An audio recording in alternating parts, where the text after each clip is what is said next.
ಈ ಸರ್ಕಾರ ಬಂದ್ಮೇಲೆ ಯಾವ್ದು ರೇಟ್ ಏರ್ಸಿಲ್ಲ ಕೇಳ್ರಿ. ಯಾವ್ದಾದ್ರು ಉಳಿದಿದೆಯಾ ಕಾಂಗ್ರೆಸ್ಸಿಗರೇ? ಮಾನ್ಯ ಮುಖ್ಯಮಂತ್ರಿಗಳ ಯಾವ್ದಾದ್ರು ಉಳಿಸಿದೀರಾ? ಅಕಸ್ಮಾತ್ ನೆನಪು ಮಾಡಬೇಡಿ, ನೆನಪು ಮಾಡಿದ್ರೆ ಅದನ್ನು ಏರ್ಸ್ಬಿಡ್ತಾರೆ.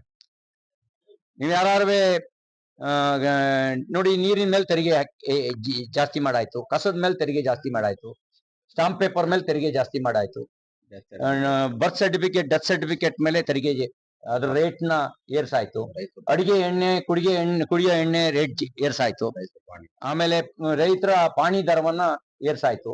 ಇವೆಲ್ಲ ಏರ್ಸಿದ್ಮೇಲೆ ಇನ್ಯಾವ್ದಾದ್ರು ಏರ್ಸಕ್ಕೆ ಯಾವ್ದಾದ್ರು ಉಳಿದಿದ್ರೆ ಅದು ಗಾಳಿಗೊಂದು ತೆರಿಗೆ ಹಾಕಿಲ್ಲ.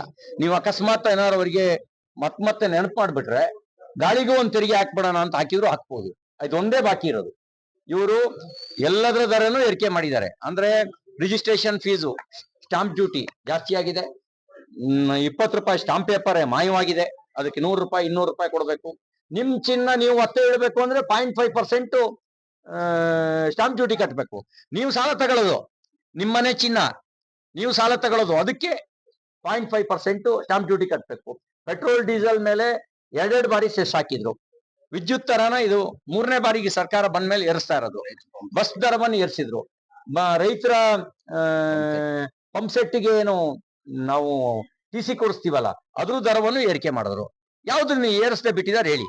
ಗಾಳಿ ಮೇಲೆ ಒಂದು ತೆರಿಗೆ ಹಾಕ್ಬಿಟ್ರೆ ಸಾರ್ಥಕ ಆಗುತ್ತೆ. ಮಾನ್ಯ ಮುಖ್ಯಮಂತ್ರಿಗಳೇ, ನಿಮ್ಮ ಜೀವನ ಸಾರ್ಥಕ ಆಗತ್ತೆ.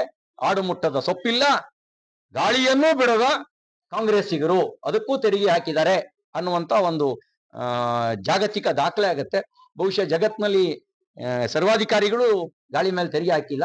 ನಿಮ್ಗೊಂದು ಅವಕಾಶ ಇದೆ, ಅದನ್ನು ಹಾಕಿ ಜನರ ಬದುಕನ್ನು ಬರ್ಬಾದ್ ಮಾಡಕ್ ಏನೇನ್ ಸಾಧ್ಯ ಇದೆ ಎಲ್ಲ ಮಾಡಿಬಿಡಿ.